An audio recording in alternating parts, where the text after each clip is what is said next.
Welcome to Nexus. I'm Wanda Allen Abraha, the Director of the Human Relations Department. We are excited to have the opportunity to bring you today's program. The Human Relations Department enforces and encourages fair treatment and equal rights for the citizens of the City of Winston-Salem. The Human Relations Department has three key areas of responsibility.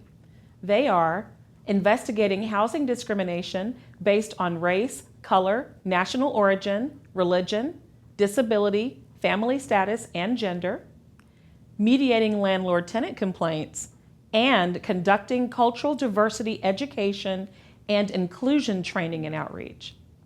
This television program is a part of our education and outreach efforts. All Nexus television programs feature community partners.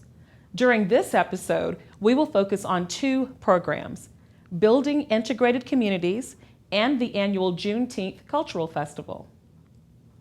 Our guests are Jessica Lee White from UNC Chapel Hill's Building Integrated Communities project, as well as Cheryl Harry from the Triad Cultural Arts Group and Old Salem. Now let's join Adolfo Briceño of our staff, who will interview today's guests. Thank you, Wanda. Thank you for the presentation. And our first guest of this show is Jessica Lee White. She's a researcher and coordinator for Building Integrated Communities, a program from UNC Chapel Hill. Thank you very much for being with us, Thank you. Jessica. Let's start us off by talking us a little bit of what is Building Integrated Communities. The abbreviation of Building Integrated Communities is BIC. That's how we refer to it in here. What can you tell me about the BIC program, Jessica? Well, I can start with telling you that, and you said it, I'm going to say BIC for short, for Building Integrated Communities. And BIC, it's an initiative, a program of the Latino Migration Project at UNC Chapel Hill. It's funded by a grant from the Z. Smith Reynolds Foundation. And what it really is a community planning process where we bring together immigrant leaders, elected officials, organization heads, and other residents in different cities throughout North Carolina. We come together to learn more about the issues that are facing newcomers, foreign-born residents in those cities and their counties. And then with that knowledge, we work to create what we call a comprehensive plan for immigrant integration. And what I'm saying with that is that we create plans working together that address the important issues facing newcomers in the area so that we can, first of all, improve well-being for immigrants and also at the same time improve livability in the area and promote economic development for all residents. Wonderful. Now, for those, Jessica Lee, for those who do not know, BIC has been having several meetings here in Winston-Salem since last year, right? Yes. We were fortunate enough that the BIC initiative, with your part of the BIC initiative, chose Winston-Salem to try to not enforce, but try to apply this initiative and all its wisdom here in Winston-Salem.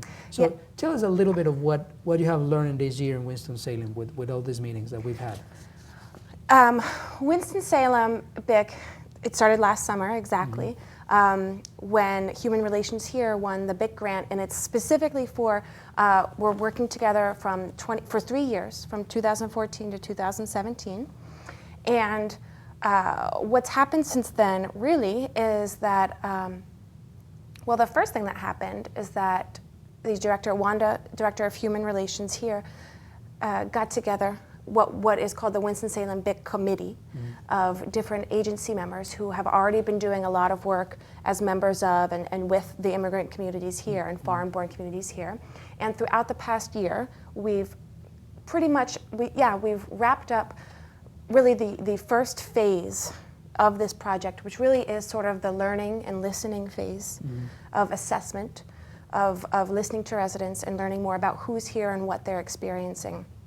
So we've learned a lot of information already from different ways, from demographic data, employment data, also from more than 200 surveys that were filled out by local immigrant residents from more than 23 different countries of origin and Puerto Rico, and including youth and first and second generation immigrants.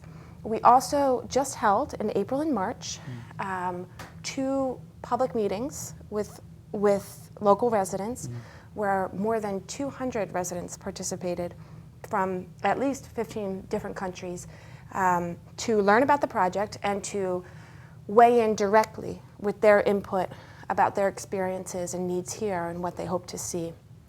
Those were really, really wonderful. Residents were in different discussion groups, Spanish language and English language, and we had note takers there to listen to what they had to say, report it back to the whole meeting, and document all of their input. So we've learned, we're still working on, we're wrapping up right now the report, very long because it's a lot that we've learned, and we want to publish that online and share it with immigrant communities here themselves. We'll be publishing that in English and Spanish. What I can tell you now, because we're still organizing a lot of what residents shared at those meetings. Am I talking too long? No, please. Some of the things I can tell you that we've learned so far are, well, I'll just give you a little picture. Please. That was my next question. Okay, is it? Okay. I'm very excited, so I might be. Back in 2012, so we're even probably we are talking about a larger community now, but there were more than 35,000 foreign-born residents living in Forsyth County, in addition to 35,000, about 9% of county residents, as well as about 1,000 folks from Puerto Rico and U.S. territories. And we learned that the majority of those foreign-born residents were living in the city of Winston-Salem itself, making up 11% of the city, about 25,000 foreign-born residents living here in Winston-Salem. And the foreign-born community here is very diverse in terms of where people are coming from. Most folks have come from either Latin America or Asia, different regions of Asia. About 70 folks are of Latin American origin that were born abroad, about 20% from different Asian countries. And we learned about What kind of Asian countries? China, India, again, really diverse foreign-born community here. Some of the countries where larger numbers of folks are from China, India, and the Philippines. And so going right along with that, there are about 35,000 Spanish speakers in Winston-Salem, and the most commonly spoken languages other than English after that are different Chinese and Indic languages from different parts of India. We learned that about 80% of the foreign-born residents in the county do not have U.S. citizenship. So we're looking, there are a range of issues associated with that in terms of rights, political rights, and access to services. We learned through those surveys, those 200 surveys, and also through these public meetings, we learned that immigrant residents here in Winston-Salem and Forsyth County really value a number of things about living here. Some things that they've talked about are the peacefulness and tranquility of living here, friendly neighbors, living close to important resources like jobs, highways, supermarkets, good hospitals. We also have learned, about a number of the main issues and I guess you could say gaps in services as well that I know Human Relations is particularly interested in learning about. So problems and challenges with respect to transportation, whether that's a need for driver's licenses or problems with public transportation, as some other major issues that we're still learning about, we're still organizing to understand better as a committee so we can address them. Right. But issues like communication problems, language barriers for emergency response, 911, or in communication between the schools and parents, access to higher education, challenges with preparing for college. Okay, I see. So this is all very interesting. Tell us very briefly, Jessica Lee, what comes next? We are when it comes actually to the meeting the hardworking community partners here from different agencies. We're getting together in about 2 weeks to review everything that we've learned. So we'll have that whole report, we'll have all the survey and organized feedback from residents at the public meetings, and to figure out what are our priorities in terms of issues that we hope to address over these next 2 years, because we have, this is a long-term project. And then to start, and hopefully with the involvement of many interested residents in the communities, to start creating action plans using best practices that we can share as staff at UNC involved with similar work, from our other work and from similar work throughout the country, and use those best practices to create action plans, very concrete steps on how to achieve our goals, and set them up so that we can ultimately evaluate them as well to see the kind of impact they're having in the community in these major issues. And briefly, Jessica Lee, for those who want to participate, what do they have to do? Well, we're very thankful to everyone who's already been participating. If you haven't given our contact information, anyone in the community who's interested in participating, if you haven't already been in contact with us and given us your information, we do want to hear from you. We would love to update you on what we're doing and make sure we have a way to keep you updated for ways that you can be involved in the future over these next 2 years. So folks who are interested can contact either Wanda Allen-Abraha, Director of Human Relations here, or can contact myself, Jessica Lee White, or Hannah Gill, the Director of Latino Migration Project. You can email or call us. Our number, and hablamos español, we do speak Spanish. Our number at the university is 919-962-5453. And our emails, for folks that want to reach us, they can email either me at JL4, so the letters JL number 4, at email.unc.edu, or Hannah Gill at hgill, HGILL, at email.unc.edu to get in touch, and we'll be so happy to have your interest and involvement. Wonderful. Well, thank you very much, Jessica Lee, for the time that you gave us. Thank you very much for your attention and participation of this program. And this was Jessica Lee White. She is researcher and coordinator for the Building Integrated Communities Project from UNC Chapel Hill. Thank you very much, Jessica Lee. And we'll be right back. Open the door. Open the door. Open the door. Fair housing is for everyone. If you think you've been discriminated against, call 311 and ask for the Winston-Salem Human Relations Department. Fair housing, it's the law.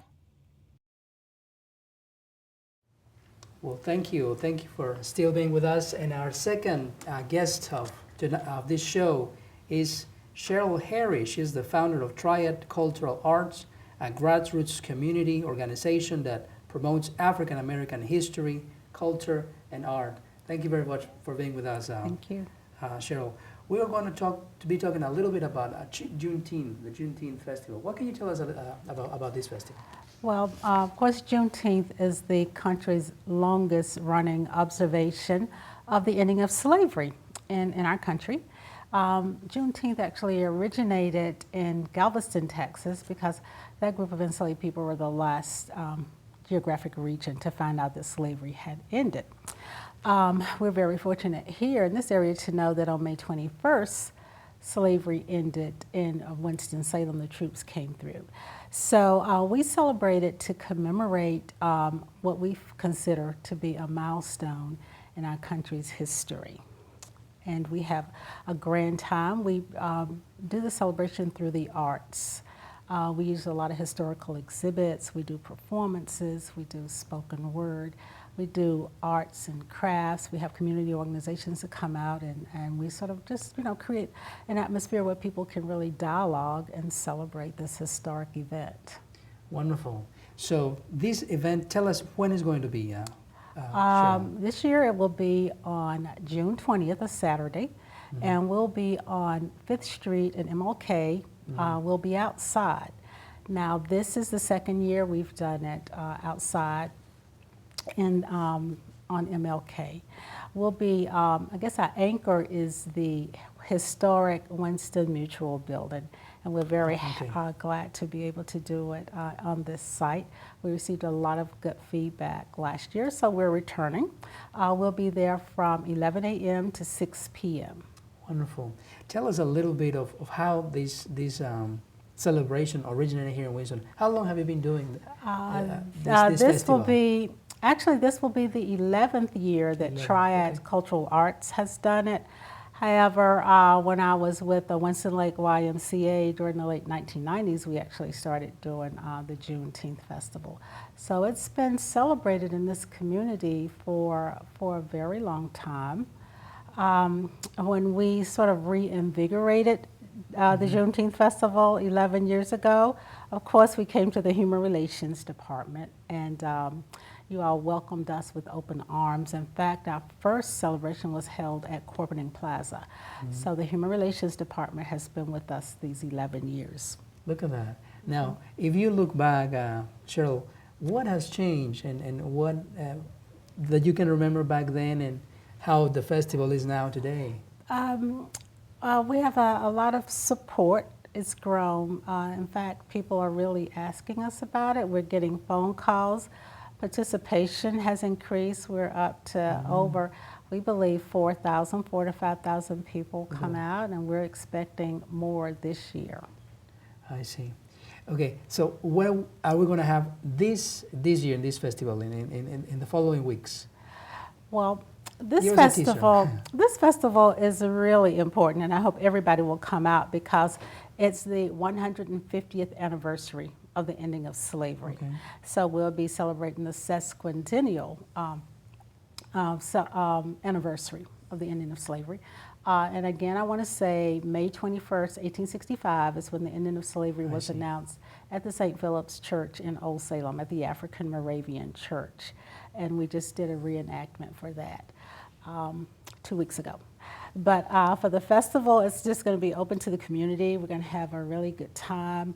We have a literary artist that will be there. We're going to do a freedom ceremony to sort of open things up. And Reverend Byron Williams will be there. His book, he's an award-winning literary artist. And he's going to talk with us about the 13th, 14th, and 15th Amendment. Then Council Member Durham Montgomery will actually read the proclamation from the city. And following that, we're going to have the Grand March by the Liberian Organization of the Piedmont. So everybody can come out and join this dance. It's going to be really, really festive. In addition to that, we're going to have a puppet show. The Old Salem has heirloom puppets, and First Baptist Church is actually going to, the youth there will be recreating this puppet show for us, and it's about African-American famous artists and musicians getting ready to go to the Juneteenth picnic. And the kids, I think, are really going to love this. One of the voices is Reverend Darrell Aaron from First Baptist. Dewalla Burke is one of the voices for Marian Anderson, and we have Garrett Davis, who's a voice, Rudy Anderson, who's one of the voices for the puppets. So we've got now community celebrities to come in for this recording, so we're hoping that everybody will come out for that. We're going to have the Juneteenth Jazz Band is being put together, so local musicians from all around will be doing that, and we're just going to have some fun with that. We're going to do a special salute to the 5 Royals. As you know, they were just inducted into the National Hall of Fame. So their family will be there with memorabilia, and at a certain point, we're actually just going to play lots and lots of their music as well. And you know, you can't have a festival without African dance, so Otatia will be there along with the Healing Force as well. Okay, wonderful. Now, the next question I was going to ask is that when you mentioned this community support, and that's what I wanted to attend, do you see other ethnicities or races going to this festival, or is it mostly African Americans? What is your perception on that? Well, of course, because we sort of we focus on African American culture, you're going to have more African Americans come out, Yes, but yes. it's open to everybody because we believe that everybody should be able to value and appreciate each other's culture, and we welcome everyone to attend. Right, and it's part of the creed of the city of Winston-Salem, that is a city that's open and embracing Right. to yeah, everybody. absolutely. And wonderful. Well, thank you very much, Cheryl. Is there something else you would like to add about this upcoming festival? No, just please mark your calendars, 11 to 6, June 20th at MLK and 5th, and we'll see you there. Wonderful. The old, can you please mention the landmark again? The landmark is the historic Winston Mutual Building. There you go. Yes. Okay, wonderful. Okay, all right. Well, thank you very much, Cheryl, for being with us. We just had Cheryl Harry. She's the founder of Trial Cultural Arts, a grassroots community organization that promotes African American history, culture, and art. Thank you very much, Cheryl, for being with us, and thank you all for also being with us. We just had a conversation about the Juneteenth festival that is going to be held the 20th of June on MLJK Drive. And stay with us. We'll be right back with Jamie and the Nexus Challenge. Thanks, Adolfo. I'm Jamie Waldeck, and this is the Nexus Challenge, where we test your knowledge about fair housing laws. Here's our first question. A resident says she has a disability that makes it physically impossible to put her trash in the dumpster provided for the residents. She wants the manager to send a maintenance worker to her unit on a daily basis to take her trash to the dumpster. What should the manager do? A. Ignore her request. She doesn't appear to be disabled, so she's not entitled to special treatment. B. Deny the request. Maintenance workers are on site only 3 days a week, and asking them to come in every day does not fall under the requirement to provide a reasonable accommodation to the disabled. Or C. Talk to the resident and discuss possible alternatives that would meet her disability-related needs. The answer is C. This example, taken from the federal guidelines, shows what federal officials expect when a requested accommodation for a disability may be unreasonable. They say that a manager should engage in an interactive process with the resident to discuss whether there is a reasonable alternative that would effectively address the resident's disability needs. Here's our next question. Which of the following is not a protected class under fair housing law? Is it A, race, B, family status, C, credit standing, or D, religion? The answer is C. Individuals cannot be denied housing on the basis of race, family status, or religion. However, they can be denied if they do not meet a housing provider or lender's credit requirements. There are 7 characteristics in total for which a housing provider cannot deny an individual: race, family status, religion, color, gender, national origin, and disability. And here's our last question. What should a landlord do if a Hispanic resident complains that another resident in the complex told him he should, quote, go back to Mexico? Is it A, nothing? A landlord cannot be held responsible for comments made by residents. B, warn the resident to stop bothering the property manager with neighborhood squabbles. Or C, investigate the complaint and, if warranted, take steps to address the problem. The answer is C. Although courts disagree over whether a landlord may or may not be responsible for stopping resident-on-resident discrimination, it is a good idea for landlords to investigate such a complaint since they could face potential liability under fair housing laws. I'm Jamie Waldeck, and that's this month's Nexus Challenge. Now let's go back to Wanda. Thank you, Jamie. Before we go, here's a look at some upcoming events.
We hope you enjoyed the program. Thank you for watching Nexus. I'm Wanda Allen Abraha. See you next time.